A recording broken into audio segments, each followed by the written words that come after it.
Welcome, Vault Dwellers. My name is Nacho Bidness. We're back at Nordhagen Beach for one last time. If you missed the other videos, the concept here... Oh, the streetlights just turned out. Must be 6:30. It's early in the morning. If you missed the other videos here, the concept is that it is a pre-war boardwalk attraction that has sat for a couple hundred years, and settlers have recently moved in and started repairing and refurbishing things. And I've been trying to do shorter videos, but this time around we're just going to show off everything that we haven't talked about before, things that don't deserve their own video, but I'd still like to show and mention and explain. First thing here is the wall, which is a combination of the backsides of some shacks, walls out of the vanilla game, and walls out of a mod called Vanilla Extensions.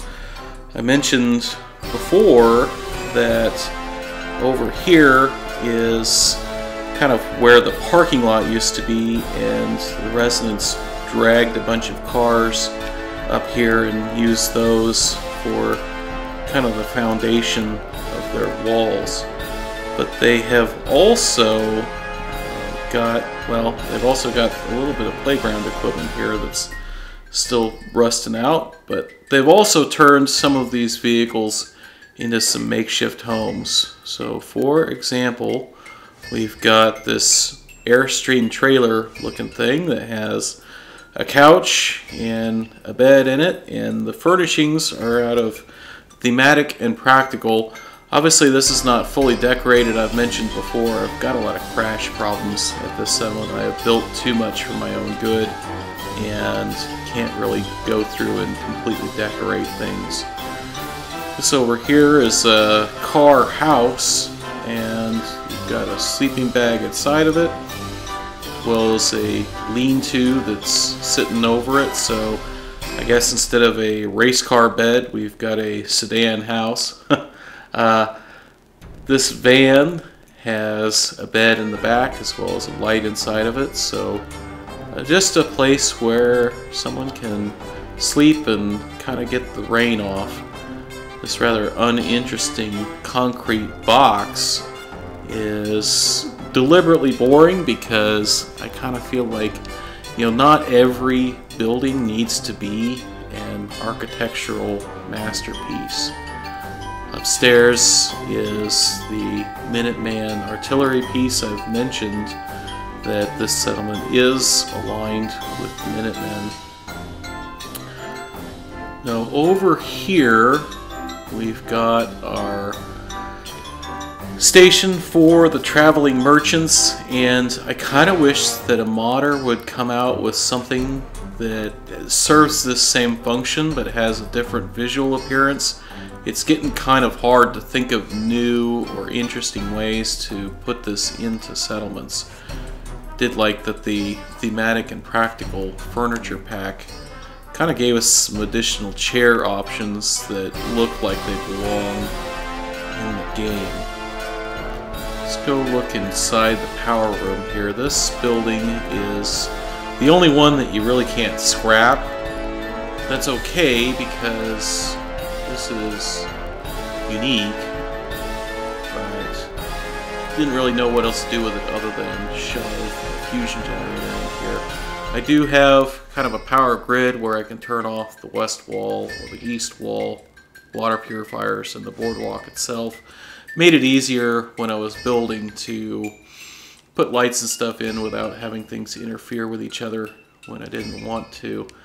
This terminal, you can kind of see, like I've got just about every kind of thing in this settlement that you can have. So the list of options, things that you can mess with on there, has gotten pretty long. Let's go look at the top of the wall over here. This is a rickety pathway, and that's exactly what I wanted it to feel like. Coming over to this guard station. Actually, let's look at this real quick. I mentioned in the arcade video where I was talking about the bathrooms here that these skylights had some plywood. paths on it so that we can come out here and service these missile turrets.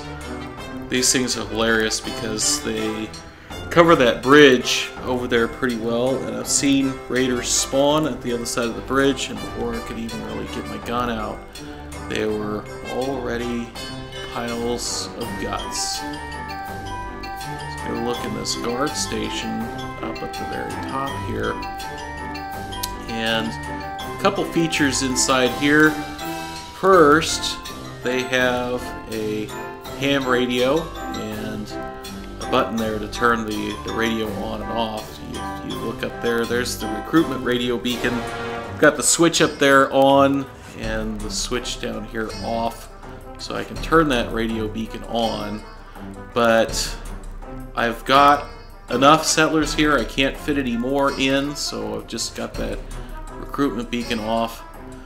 There's also an alarm here, and you can't hear it, but that siren outside the window is now sounding. In fact, you can see a couple guys have gotten alert and gotten their guns out. So if the guard up here sees anybody coming down the bridge that thinks he doesn't like the look of, he can sound the alarm. The light inside here is red because that does not mess with your night vision. Let's go look at the residential area. Every building in the residential area here is a prefab, but I've gone and modified all of them. So example would be this shack right here is one of the very first prefabs in the main game. It's just under wood, under prefabs and large shack. I've furnished it, but I've not really decorated it. But I also modified it by putting another wall in there. That piece there. Let's see if we can get into build mode real quick. Well, maybe not real quick because I forgot it. It still takes forever to get into the build mode with all the mods I've got running. Did it crash? There we go.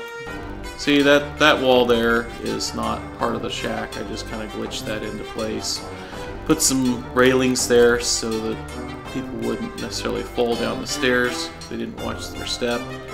And also put a cloth awning on the outside of the building here so that there's a little bit of shade for anyone who wants to sit on this little porch up here.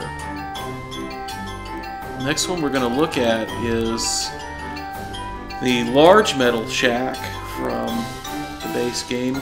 Again, put a little awning on the outside just to give it a slightly different look from usual, as well as a doghouse there. Huggy lives inside that doghouse. It's a combination living room and bedroom in this part of the shack, and on the other side is a little nursery. And this little wood shack, another prefab, that has a, that's weird, why armor rack? That was very, very strange. But I didn't like that that side was open, so I put a cloth screen in there to kind of block that up a little bit. And the door is out of the mod. And so is this other prefab shack. I think this one's fantastic. Now, this was a hole. I guess kind of glitched one of the shack end pieces in there to fill that in.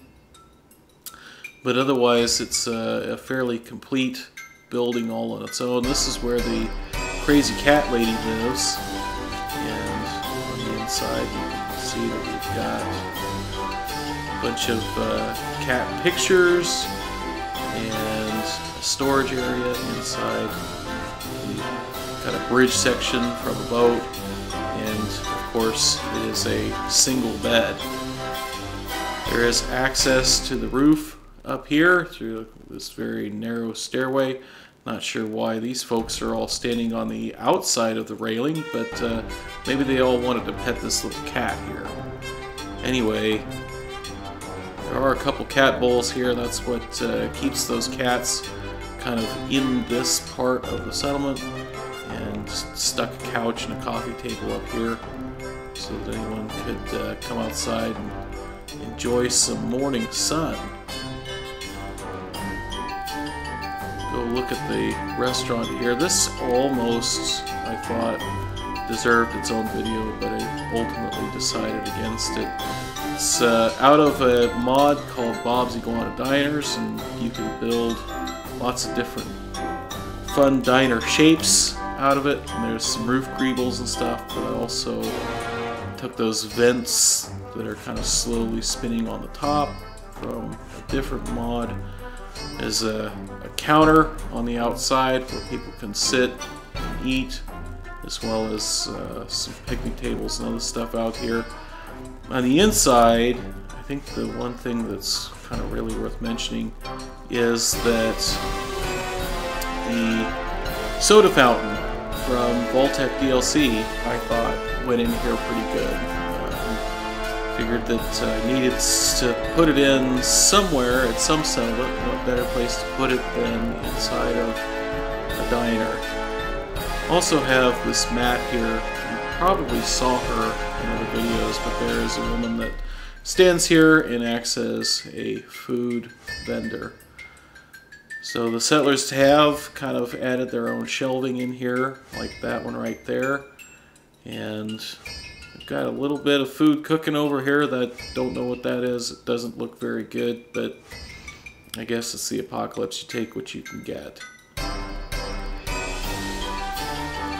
Also wanted to show off the residence that is above the bumper cars. There's a rooftop garden here because I figure that the soil at the beach is going to be terrible.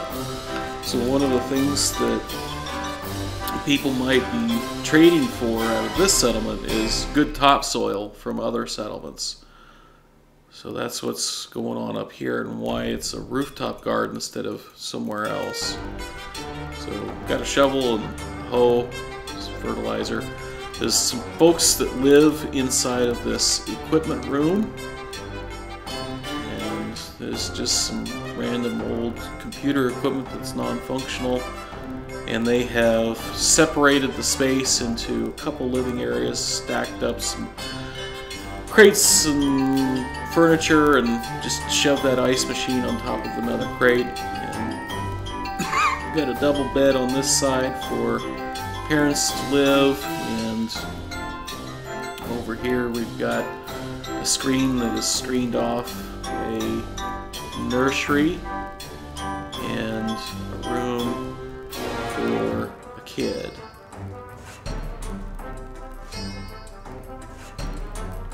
There's kind of one very last thing that I wanted to mention at this settlement, and that is the beach itself.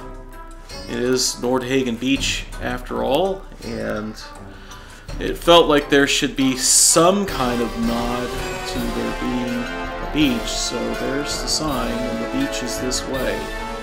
One thing that I see a lot of builders do is just stop their settlement, and there's a very clear line of demarcation where their settlement ends. And that's not really a thing that happens in the real world. You can't often tell exactly where town ends and the country begins. It just kind of is a slow transition. So I wanted to at least give a little impression that maybe some people from the Nordhagen Beach boardwalk might come out here and have a sit on the beach and maybe catch some rays. So that's why I put the lifeguard chair and the grill there. It's all right at the edge of the build area, but I wanted to try and give the impression that maybe it doesn't just end here. There is a sign here that says that Mirelurks are out there, but I think we're going to risk a swim and just kind of review what we've done at Nordhagen Beach. We had the car houses and the car wall. We got the boat rental there, the target range game, the bumper cars, and the diner, and the fountain with the colored lights that turn on automatically after dark, the arcade, and face painting in a salon and a gift shop, the Nuka Zapper race with the Barker that stands inside of it, and the batting cages. And if you missed any of those episodes, be sure to go take a look at them. I am happy with how this settlement turned out, but I'm kind of glad to be done filming here. Excited to go on to the next one. If you liked this video, well, that's weird. How did a basketball get all the... I had a basketball disappear out of the settlement, and somehow it ended up all the way out here. This game still has surprises. Anyway, if you liked the video, be sure to hit the like button down below. And if you want to see more, there's lots more settlements that I'm going to do, so be sure to subscribe. If you didn't like, please tell me why down in the comments so I can try and do better next time. Until next time, my name is Nacho Bidness, and I'm saying it's a great big wasteland out there.